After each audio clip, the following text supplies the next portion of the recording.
يعني بصراحة أنا ما شفتش سوء حظ كده في الدنيا. أنا مش عارف النادي ده يعني اتبنى بفلوس حرام مثلا. الراجل جاي يتصاب قبل ماتش بيراميدز ب3 أيام. حاجة غريبة جدا. أهم لاعب في الفرقة وأحرف لاعب في الفرقة وأكتر لعيب ممكن نعتمد عليه في الفرقة في المنطقة الهجومية اتصاب قبل ماتش السوبر ب3 أيام. شيء غريب وعجيب.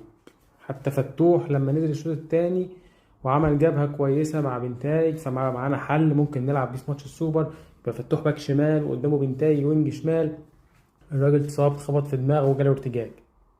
في ايه يا جماعة؟ حتى دونجا اللي موقوف بسبب السوبر اللي